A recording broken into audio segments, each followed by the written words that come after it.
ગાયોના નામે મત લેનાર સરકાર ગાયોની દુર્દશા કરી રહી છે। આણંદમાં ઢોરવાડામાં ગાયોના મોત થતા લોકોમાં રોષ ફેલાયો છે। ઢોર ડબ્બાના આ હૃદયદ્રાવક દ્રશ્યો આણંદથી સામે આવ્યા છે। આણંદ મહાનગરપાલિકાના ઢોર ડબ્બામાં ભૂખમરાના કારણે અત્યાર સુધીમાં 5 પશુઓના મોત થયા છે।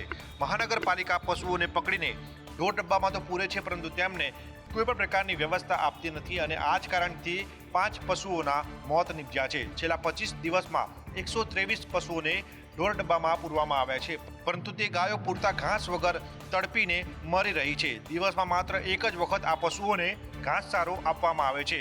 આ દ્રશ્યો જોઈને હિન્દુઓમાં રોષ અને કમકમાટી ઉપજાવી રહ્યા છે, સાથે જ પ્રાણી પ્રેમીઓમાં પણ આ દ્રશ્યો જોઈને રોષની લાગણી વ્યાપી છે। મોટાભાગના કિસ્સાઓમાં નેતાઓ ચૂંટણી સમયે ગાયના નામે વોટ તો લઈ જાય છે, પરંતુ ચૂંટણી પતે પછી તરત જ કોણ તું અને કોણ હું જેવી સ્થિતિનું સર્જન થતું હોય છે। હંમેશા વિવાદોમાં રહેતી દાહોદ પોલીસે સરાહનીય કામગીરી કરી છે। મંદિરમાં ત્રાટકેલા તસ્કરોને ડ્રોનની મદદથી ઝડપી પાડ્યા છે। થોડા સમય પહેલા જાલોદના વરોડ ગામમાં મંદિરમાં તસ્કરો ત્રાટ્યા હતા। સોમવારે મહાદેવ મંદિરમાં ગત રાત્રિના સમયમાં દરવાજાનું તાળું તોડી અજાણ્યા તસ્કરોએ મંદિરમાં ઘૂસ્યા હતા અને મંદિરમાં મૂકેલી દાનપેટી તોડી તેમાંથી રોકડ રકમની ચોરી કરી હતી।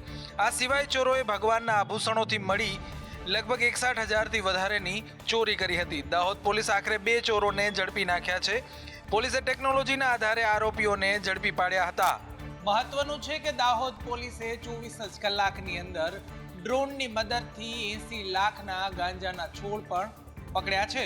ગોંડલમાં મેસેજ કરી છેડતી કરનાર વેપારીને મહિલાએ બરાબરનો મેથી પાક ચખાડ્યો છે। સરા જાહેર મહિલાએ વેપારીને લાફો ઝીકી સબક શીખવાડ્યો। મહિલાનો વિડીયો સોશિયલ મીડિયામાં વાયરલ થઈ રહ્યો છે। વિડીયોમાં પણ જોઈ શકાય છે કે મહિલા વેપારીની ધોલાઈ કરી રહી છે। એમ નહીં, તમારો ફોન કોની પાસે હતો? મારો ફોન મારો મિત્ર ભાઈ. અત્યારે કલાક પહેલા કર્યું હોય તો ક્યાં જાહે? કોને બનાવો હો? ના, હું અહીંયા ઊભી રહી. તો દસ્તા તમે હું કામ મેસેજ કર્યો? કોને મેસેજ કર્યો? તો ફોન કરો, બોલાવો. હા, એને જ બોલાવું. બોલાવો. અવાજ નહીં આ? અવાજ બહુ અવાજ નહીં. અવાજ નહીં. જો આ ડીટીપીમાં ઉતારો. વેપારી ઓનલાઈન પેમેન્ટની એપ મારફતે મોબાઈલ નંબર અને ફ્રેન્ડશિપ માટે મેસેજ કરતો હતો। રાજ્યમાં મહિલાઓની છેડતીની ઘટનાઓ દિન પ્રતિદિન વધી રહી છે, ત્યારે પોલીસ જાગે અને આવા રોમિયોને સબક શીખવાડે તે જરૂરી બની ગયું છે। હાલ તો આ ઘટનામાં મહિલાએ પોલીસ ફરિયાદ નોંધાવી છે। રાજકોટ મનપાએ કેલેન્ડર છાપવા માટે 1.37 કરોડ રૂપિયાનો ખર્ચો કર્યો। જી હા, હવે કેલેન્ડર મામલે રાજકારણ ગરમાયું છે। રાજકોટમાં 1,38,00,000 જેવો ખર્ચથી રાજકોટના ઇતિહાસમાં આજ સુધીમાં ક્યારેય કોઈ એવું કેલેન્ડર બનાવ્યું નથી કે જેનું આ હોય। નાની ડાયરી, જે નાની ડાયરી દરેક રાજકોટના ઘર દીઠ પહોંચાડે, એક ઘર દીઠ પહોંચાડે 20 લાખ કરદાતાઓ છે, 20 લાખના ઘરે પહોંચાડે તો પણ 1,38,00,000 થાય નહીં। જાતનું એમાં કશું કાંઈ ખોટું નથી થયું। 2011ની અંદર જ્યારે રાજકોટ મ્યુનિસિપલ કોર્પોરેશને કેલેન્ડર બનાવ્યા હતા ત્યારે 52 રૂપિયાનો ખર્ચ થયો હતો અને આ વખતે 102 રૂપિયાનો ખર્ચ થયો। 14-15 વર્ષ પછી પાછી પ્રણાલી રાજકોટ મહાનગરપાલિકાએ ચાલુ કરી છે। વિપક્ષ નેતા વશરામ સાગઠિયાએ ભ્રષ્ટાચારનો આરોપ લગાવ્યો તો બીજી તરફ સ્ટેન્ડિંગ ચેરમેન જયમીન ઠાકરને કેલેન્ડરનો ખર્ચો યોગ્ય લાગી રહ્યો છે। અમદાવાદમાં ગેરકાયદેસર દબાણો પર દાદાનું બુલડોઝર ફરી વળ્યું। કોંગ્રેસના નેતા હિંમતસિંહ પટેલે મનપાની કામગીરીની નિંદા કરી। અમદાવાદમાં ઘણી જગ્યાઓએ લોકોએ ગેરકાયદેસર દબાણો કર્યા હતા, જેમની સામે કાર્યવાહી કરવામાં આવી, જેને લઈને રાજકારણ ગરમાયું છે। જોકે ત્યાંના સ્થાનિક લોકોએ મનપાના કર્મચારીઓ પર આક્ષેપ લગાવ્યો અને કહ્યું કે અમને ખાલી કરવા માટે માત્ર 3 કલાકનો સમય આપ્યો હતો, અમે આટલા ઓછા સમયમાં સામાન પણ શિફ્ટ નથી કરી શક્યા। કોંગ્રેસ નેતા હિંમતસિંહ પટેલે મનપાની કામગીરીની નિંદા કરી, કહ્યું કે સત્તાના નશામાં અત્યાચાર ન કરવો જોઈએ। તો આ મામલે ભાજપ પ્રવક્તા યજ્ઞેશ દવેએ પ્રતિક્રિયા આપતા કહ્યું કે ડિમોલેશન પહેલા સ્થાનિકોને પૂરતો સમય આપવામાં આવ્યો હતો। આ પહેલા આપ અને કોંગ્રેસના નેતાઓએ સ્થાનિક સાથે વાત કરી હતી અને મનપાની કામગીરીની નિંદા કરી હતી। સ્થાનિકોએ આક્ષેપ લગાવ્યો છે કે ગેરકાયદેસર બાંધકામોને લઈને સરકાર દ્વારા અમને કોઈ નોટિસ નથી અપાઈ, અમને રાત્રિના માત્ર મૌખિક સૂચના આપી હતી। સિવિલ હોસ્પિટલ ફરી એક વખત વિવાદમાં આવી છે। સિવિલ હોસ્પિટલની બેદરકારીના કારણે સારવાર કરવા માટે આવેલા એક વ્યક્તિએ જીવ ગુમાવ્યો છે। ખાડા આગળ બેરિકેટર ના હોવાના કારણે આ થયું છે। હોસ્પિટલમાં દર્દીઓ સાજા થવા માટે આવે છે, પણ રાજકોટમાં એક દર્દીને સાજા થવાને બદલે મોત મળ્યું છે। સિવિલ હોસ્પિટલમાં ગેટ પાસે વહેલી સવારે હોસ્પિટલમાં બનતા ગેટના પિલોર માટેના ખાડામાં પડી જતા જગદીશભાઈ મનસુખભાઈ ચાવડા નામના દર્દીનું મોત નીપજ્યું। આ દર્દી પેટના સોજાની સારવાર માટે હોસ્પિટલમાં દાખલ હતો. સવારે ચા પીવા માટે વોર્ડમાંથી નીચે ઉતરતા ખાડામાં પડી જતા આ દર્દીને સાજા થવાના બદલે મોત મળ્યું હતું. સમગ્ર મામલે પરિવારે કોઈ પણ પ્રકારના બેરિકેડ ન લગાવ્યા હોવાનો એક વ્યક્તિના જીવ ગયા બાદ હવે સિવિલ હોસ્પિટલના સુપ્રિન્ટેન્ડન્ટ કહી રહ્યા છે કે ખાડાની આસપાસ ઊંચા ને દેખાય એવા બેરિકેટર લગાડશું, લાઇટો લગાડશું, પરંતુ હવે શું કોઈ વ્યક્તિનો જીવ ગયા બાદ તે પાછો આવશે કે કેમ? કારણ કે આ અંગે કોઈ જ જવાબદાર તંત્ર જવાબદારી લેવા તૈયાર નથી. નવા જાહેર કરાયેલા વાવ-થરાદના જિલ્લાને લઈને વિવાદ હજી શમ્યો નથી. ત્યાં ધાનેરા, કાંકરેજ, દિયોદર બાદ હવે ભાભરમાં પણ એક સૂર રેલાયો છે કે અમારે બનાસકાંઠામાં જ રહેવું છે. નવા જાહેર કરેલા વાવ-થરાદ જિલ્લામાં વાવ, ભાભર, થરાદ, ધાનેરા, સોઈગામ, લાખણી, દિયોદર અને કાંકરેજ એમ સહિતના વિરોધ પ્રદર્શન ઠેર ઠેર કરવામાં આવી રહ્યા છે. ત્યારે હવે ભાભરમાં પણ વિરોધના સૂર ઉઠ્યા છે.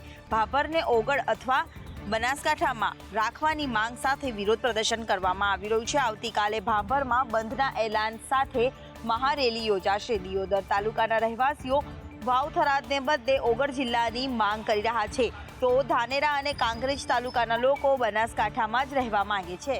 નવા વર્ષની શરૂઆત સાથે જ રાજ્ય સરકારે બનાસકાંઠાને જિલ્લામાં વાવ-થરાદનો અલગ કરવામાં આવ્યો હતો. વિભાજનને લઈને હજી પણ વિવાદ યથાવત જોવા મળી રહ્યો છે. સુરતમાં 15 ફેબ્રુઆરીથી હેલ્મેટ નહીં પહેરનાર લોકો દંડાશે. હેલ્મેટ પહેરવું ફરજિયાત છે અને હેલ્મેટ નહીં પહેરવું હોય તો પોલીસ તમારા સામે કાર્યવાહી કરશે. સુરતમાં 15 ફેબ્રુઆરી પછી શરૂ કરવામાં આવશે, જેમાં હેલ્મેટ નહીં પહેરનાર સામે પોલીસ દંડનીય કાર્યવાહી કરશે. જે પણ ટુ વ્હીલર ચાલક આ નિયમોનું પાલન નહીં કરે તેને સ્થળ પર જ દંડ ફટકારવામાં આવશે. આ સાથોસાથ સુરત પોલીસ પણ હવે શહેરીજનોને દંડ આપવા માટે તૈયાર છે. કોઈની પણ ભલામણ ચાલશે નહીં, એટલે કે હેલ્મેટ પહેરીને જ બહાર નીકળજો. અમે અમારી પ્રજાજનો માટે સતત ચિંતિત રહેવાની અમને સુરત શહેર પોલીસ છે, અને જો અગર આપ એના બી નથી માનતા, એના વાયલેશન કરશો તો આપના ઉપર જો પછી સમાધાન શુલ્ક પેટે જો બી કાયદેસરના કાર્યવાહી કરવામાં આવશે. ગત 1 જાન્યુઆરીથી શહેરીજનોને હેલ્મેટ ખરીદવા અને પહેરવા માટે 45 દિવસનો સમય આપવામાં આવ્યો હતો, જે સમય આગામી 15 ફેબ્રુઆરી પૂરો થવા જઈ રહ્યો છે. સૌરાષ્ટ્રમાં ભારતીય જનતા પાર્ટીમાં હાલ લેટરકાંડ એક નવી મોડસ ઓપરેન્ડન્સી બની ગઈ હોય એમ લાગી રહ્યું છે. અમરેલી, જૂનાગઢ અને હવે રાજકોટમાં લેટરકાંડને લઈને રાજકારણ ગરમાયું છે. સૌરાષ્ટ્રમાં સામે આવતા એક બાદ એક લેટર મામલે અમરેલી લેટરકાંડ ભૂલાયો નથી, ત્યાં રાજકોટમાં વધુ એક નનામો લેટર વાયરલ થયો. હવે રાજકોટ જિલ્લા ભાજપના પ્રભારી અને ગુજરાત ભાજપ ચૂંટણી સહ ઇન્ચાર્જ ધવલ દવેના પાર્ટીના શિષ્ટાચાર વિરુદ્ધના કારનામા હોવાના આક્ષેપ સાથેનો લેટર વાયરલ થયો. અલ્પેશ ઢોલરિયાએ પણ કાળા કામોમાં સાથ આપ્યાનો લેટરમાં ઉલ્લેખ. જ્યારે આ પત્રમાં સહકારી સંઘના ચેરમેન નરેન્દ્રસિંહ જાડેજાની નિમણૂકને લઈને પણ સવાલો ઉઠાવવામાં આવ્યા છે.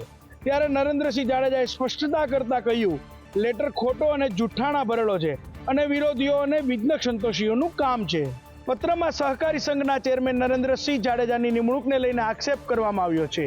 7 આંકડાનો વહીવટ થયો છે. ઉત્તર પ્રદેશના પ્રયાગરાજમાં ચાલી રહેલા મહાકુંભમાં જૂના અખાડાએ મહેશગીરી બાપુના પ્રવેશ પર વિરોધ નોંધાવ્યો, જેને લઈને આવતીકાલે બાપુ નિવેદન આપશે. બરતરફ કરવામાં આવ્યા અને શું કરવામાં આવ્યા, મને લાગે છે કે આવા નાના શહેરોના અંદર આવા શબ્દો આવે ત્યારે આપણે ઘણી વખતે વિચાર કરતા થઈએ, અચ્છા આવું થયું. પણ સત્ય સમજવા માટે મને એમ લાગે છે કે જે ગિરનારના માટે ખરેખર લડી રહ્યા છે કે ગિરનાર પાછો જેવો હતો આપણાને એવો મળવો જોઈએ, જે સાધુતા ગિરનારમાં હતી એ પાછી આવવી જોઈએ.